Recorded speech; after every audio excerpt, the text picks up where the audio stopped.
Hi, it's Alexis Timmons, and this is my video reapplication to be a PA for the upcoming semester. So I'm going to start with why I want to be a PA a second time. So my primary motivation for returning is really to help people. I loved working at Centen and being there with the first years and being that first person that they get to see and just helping them answer any questions that they have throughout the entire school year, especially in the first couple of months, because those are so vital to trying to fit in and trying to get the groove of not having parents around and not having normal friends around and having to make new friends. So I really enjoyed being there for the people. And something that I learned being a PA this past semester was really depending on people, depending on my staff mainly, and depending on Josh, who was obviously my floor mate. We created a very strong community from the very beginning, laying it out there for our residents, saying you technically are assigned to one of us, but we're able to answer any question that you could ever have, and if one of us isn't available, the other one is, and we made ourselves really available. And I really don't think I could have made it throughout the school year without Josh specifically being on my floor, but also my entire staff. I have learned so much from every single one of them, and Shauna was an amazing REC, and we became really close as a staff. And there were times where I knew that if I had to write a CR, Stephanie would be there to proofread it for me, or Josh would be there right along helping me with the situation. Amber and I, we dealt with a lot of drunk situations, never leading to a CR, but we always just tag teamed it, and we all worked really well together. So that's what I learned, is how to be independent, of course, but also how it's okay to depend on others and how others will be there for you. I also learned what policies I'm good at enforcing, what policies I'm not so good at, and what I really know I need to improve on. So that is what I learned. And what I left unfinished, it's kind of an obvious one, but I left, and not seeing it through was something that was really hard for me. The opportunity that I'm having right now here in Disney is an amazing one, and it's really helping me with my career, but I left behind 100 students in Centen who had learned to, not all 100, but a lot of them learned to depend on me and trust me and always see me there, and I left that, and I left seeing it through. And there's a lot of great ideas that I had for more programs and how to improve on marketing, and I got to know them so much better that I knew what people were interested in and what they weren't interested in. So just that's what I left unfinished, is not seeing it through. Advantages to living in Centen are there endless. You have a personal gym with that staircase. You get an individual shower, which not many people do. Hello. And then there's little to no cable or Wi-Fi access, which means you have to interact with the people outside, which is just absolutely wonderful. Your room is so homey and so tight and so wonderful, and there's pod life for days, and it's great. But on a more serious note, you get to set an example. That is a huge advantage in Centen, is that it's a lot of first years.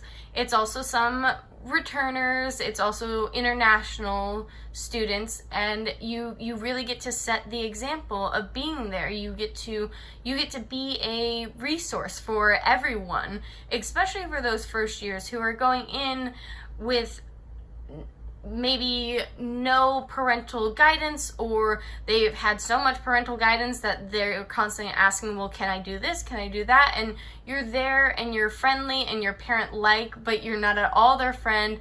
nor their parent, and so it's a very interesting balance that you have to make, and I think that's a huge advantage living in Centen. And yes, the stuff I joked about, some might see it as a disadvantage, but it really is an advantage how small the rooms are sometimes, because it's your own personal space. You make it how you want to, but you're also kind of forced to interact with people, which I think is a wonderful thing, especially for the first years or for international students who want to learn more about American life. So I think there are so many advantages with living in a first year residence, but my biggest one is the ability to help them and to be a resource and to be there as much as you can for them, but also helping them be more independent and figure out their own problems and report their own maintenance requests, or work out a struggle to the best of their ability, but knowing that you're there for them if they ever need you.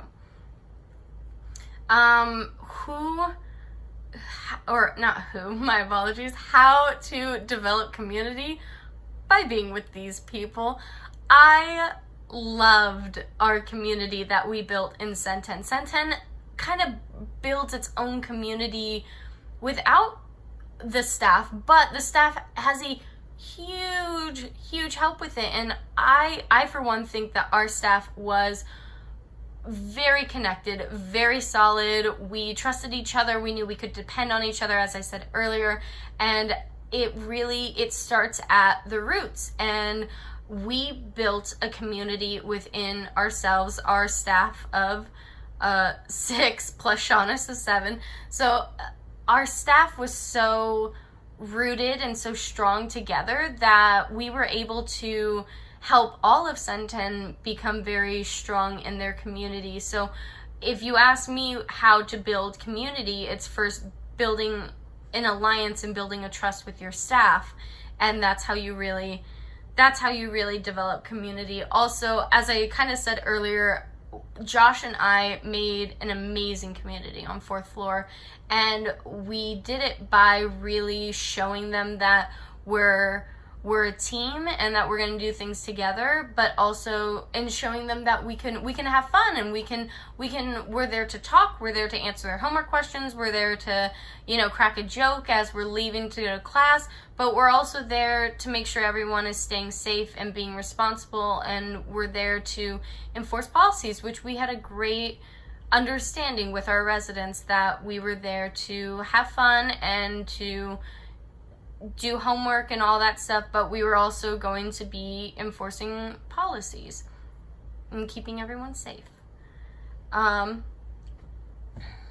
Okay, so what are my qualities for being a PA? I get that I'm very friendly. I'm always smiling, or at least I try to. You'll never really know when I'm mad or angry or sad or anything like that, because I just put a smile on. And that's what a lot of people need sometimes, is just a friendly hello or a nice little smile, and it really does help, and I think that's very important. So I'm also very protective. I love my residents. I wanted each and every single one of them to succeed, even if they made a mistake or made a silly choice or something like that. I never gave up on them. I would never let anyone harm them or anything like that.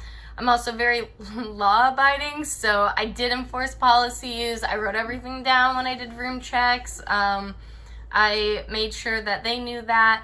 A big quality, which is also kind of a weakness, is my theater background.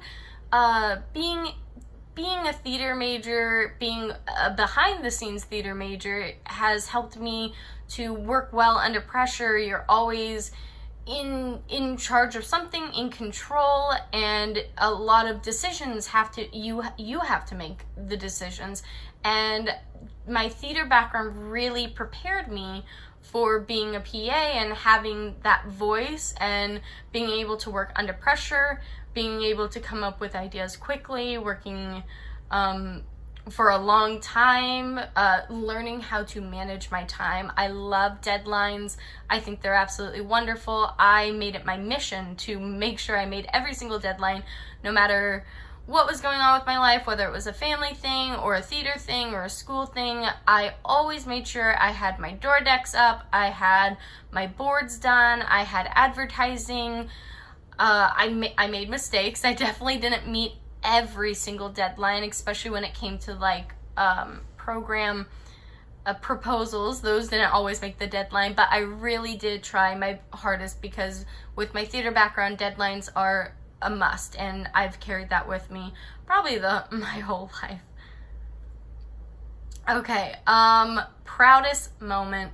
I've said it so many times, but really the community that Josh and I made with our residents. I saw every single one of them at multiple times throughout the day, except for a handful of them that were a bit more introverted.